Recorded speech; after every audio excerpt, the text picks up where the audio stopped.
So everyone loves steak. Everyone loves to know how to cook it, and you know, you'll see here just from start to finish just how simple it is. In the book, I've paired the steak with the red onion mustard seed compote and the Crozier blue cheese. We also have the peppercorn sauce there. So what I'm doing is I'm marrying the two of them together, showing you how to get the maximum amount of flavour from the sauce just by making the sauce in the same pan you're cooking the steak. And you'll never cook it another way again. Beautiful. Okay, key thing you're always looking for when it comes to the steak is marbling. You want to be looking for the little white grains that are flowing through it. Nice little layer of fat on either side, and it's perfect. Go to a butcher, ask them for anything hanging. Anything beyond 20 days, 28 days is ideal, you know. Key thing for me when it comes to steak is trying to go to little craft butchers. They tend to have the nice ones hanging at the back. Just ask them for it, and they'll be happy to help you out. Smoking hot pan. Pan's completely dry, heavy base non-stick pan again. It's already starting to smoke there, and that's exactly what we're looking for. Now, one part about this dish is we're not going to add any excess oil to it. That fat that's already on the meat is just going to give us enough film of grease on the pan, and it's going to cook basically in its own fats, which is exactly what you want. There's nothing excess in there, so quite a lean, healthy dish. Straight on the pan, and the one key thing here now to do is to just leave it. You don't want to be moving the pan, sliding around, tossing up and down the air. Just leave it there, and you absolutely want to be having that sizzle. And the other key thing about steak is to have it out of the fridge about an hour before you start to cook it. If you can imagine yourself jumping off the pier in Blackrock or in Salt Hill or anywhere into the ocean, and it's a really hot day, you're going to tense up. Same thing's going to happen with the meat, and the last thing you want is for the meat to go on there and you see it starting to curl up. You're going to have a tough steak no matter what you do. So the key thing there, nice and relaxed, room temperature, an hour should do it. Put it on, sizzling hot pan, and just leave it. Okay, so after about 2 to 3 minutes, you're going to come back, and generally, it's just a force of habit with me. You can lift it, you can take a wee look. What you're really looking for is you just want that lovely, dark, seared colour in there. That's going to seal in all the juices, and that's what you want. You know, you don't want to be moving it, tossing it, turning it, sticking forks into it. Just turn it, leave it, and just let it cook. Okay, so now what you want to be doing is just turn it. You're probably looking at about 3 to 4 minutes on either side. Again, I suppose the key thing you're looking for rare, it's quite soft to the touch, and just as the more firm it gets, when it's absolutely not bouncing back at you at all, it's medium well done. You're probably looking at about 10, 12 minutes. Just what you want to do though for medium well done, either finish it in the oven 180 for about 5-6 minutes, or turn the heat down to a minimum and just keep turning it.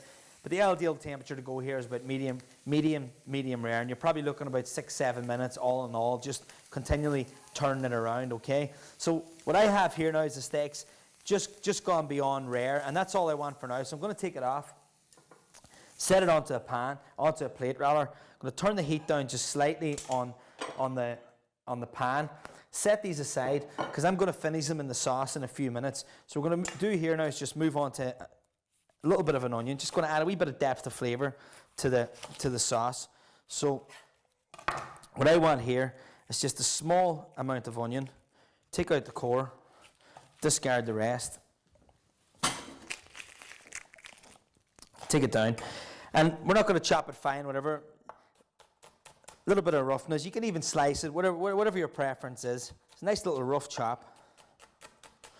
And now for this part, we're just going to add a tiny little bit of oil just to give us a little bit of a medium for the onions to cook. Otherwise, they'll just end up charring and burning, and they get a little bit bitter. So a tiny little bit of oil is just going to help the sweetness come out of them. Into that then, a little bit of rock salt. So move it around. The other key thing about doing this in the same pan is all that sediment now is going to start coming off the base of the pan. There's no point using separate pans. You're just losing flavour all the time. And again, it makes it easy whenever you can try and keep everything down to 1-2 pans the whole way through. So now, in with some whole peppercorns. Now what I have here is just a mixture. There's white, pink, black, and Szechuan. Whatever you see, whatever you can buy in the store. A tiny little bit, and then a little bit of cracked black pepper. Now the reason I say the cracked black pepper is because the peppercorns will give you consistency and different textures when it comes to eating the sauce, but the heat and the flavour is going to come from the cracked pepper, so it's key that you use that along with it. And then the flambe, What I have here is a Calvados, like an apple brandy, whatever you have at the house. Brandy, whiskey, anything will do. Wine, I wouldn't suggest. You could do red wine or whatever, but to get the depth of flavour in a peppercorn sauce anyway, whiskey or brandy are key. So just in with a little bit of that, and then just flambe it. And just obviously keeping back from it, just give it a few seconds. The flame will disappear. If it doesn't, just take a little bit of your cream. Probably looking about 150 mils. Add it into the sauce. Add an extra little bit of seasoning. And as you say, that's all coming out of the pan. So that flavour's now from the sediment of the meat's all coming back up there. It's going to work its way through the sauce. And that's exactly what we're looking for. Give it a little bit of a mix. You just want to let that go, let it cook away, let it reduce by half, and then we're going to add some stock. Okay, so our sauce is reduced by half. So the next thing I'm going to do here now is what I have here already. It's just a little bit of a gravy or beef stock, whatever you have at home.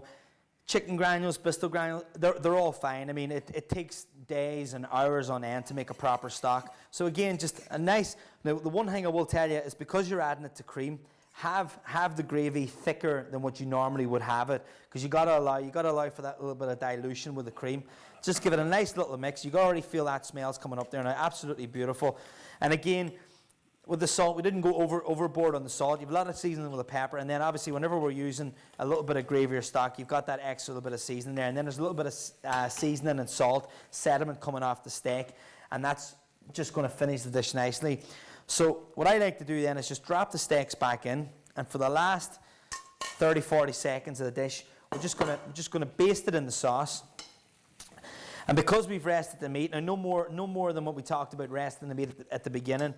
The same idea applies after cooking. Once we've seared it there, we've probably given it about 2 minutes just to settle, let the juices settle.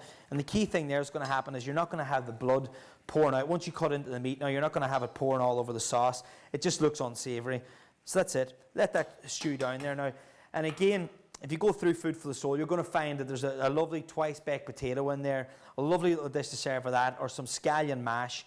And there you have it. It's the sirloin steak with brandy peppercorn sauce.